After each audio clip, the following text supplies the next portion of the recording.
এবং আপনারা দেখছেন আমরা কিন্তু জানি এটা কিন্তু আসলে কাশফুল, কিন্তু আমরা অনেকে কিন্তু এটাকে সোন ভিটা বলে থাকি, সোন গাছ। কিন্তু আমরা একটু জানবো যে এই সোন যে গাছটা সোন ভিটাটা এটা কখন কাশফুলে পরিণত হয়। এটা যখন ফুল ফোটে তখন কিন্তু এটা কাশফুল, এবং আমরা সৌন্দর্য বর্ধনের জন্য এটা এখানে অনেকে আমরা কিন্তু বিনোদনের জন্য আসি।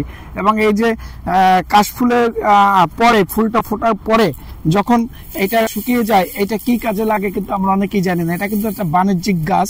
এটা কিন্তু আমরা যারা পান খাচ্ছি প্রতিনিয়ত, মানুষের হাজার হাজার যে পান একটা সুস্বাদু খাবার যারা খাচ্ছে, এই যে পান, সেই পানের যে বিটা অর্থাৎ পান যে বরজ, সেই পানের বরজে কিন্তু এটা খুব চাহিদা এবং এটা ব্যবহৃত হয়। এটা না হলে কিন্তু পানের বরজটা কিন্তু হয় না। তাই এটা কিন্তু বর্তমানে এই যে আমরা এই যে আটি দেখছি, এটা কিন্তু বাংলাদেশের বিভিন্ন জায়গায় কিন্তু এই যে পানে এই যে সোন বিটা কাশফুল ফুলটা যখন শুকিয়ে যায় পরে এটা কিন্তু ব্যবহার হয় পান বিটায়, এবং এটা কিন্তু বাংলাদেশের বিভিন্ন জায়গায় যায়। এবং এটা কিন্তু আটি 10 টাকা 15 টাকা হারে কিন্তু বিক্রি হচ্ছে।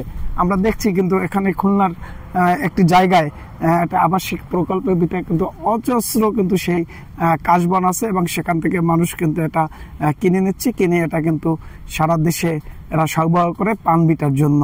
আপনারা যারা জানেন না, আমরা হয়তো অনেকে মনে করি যে আসলে এই কাশফুল দিয়ে কি হয় বা এই সোন বিটা দিয়ে কি হয়, এটা কি কাজে লাগে। শুধুমাত্র আপনাদের মাঝে এটা যে ব্যবহৃত হয়, পোড়ানো হয় না জ্বালানি হিসেবে বা ফেলে দেওয়া হয় না, এটাই কিন্তু আপনাদেরকে জানানোর জন্য আজকে আমাদের এই ভিডিওটি আপনাদের উদ্দেশ্যে আপনাদের সামনে তুলে ধরার জন্য।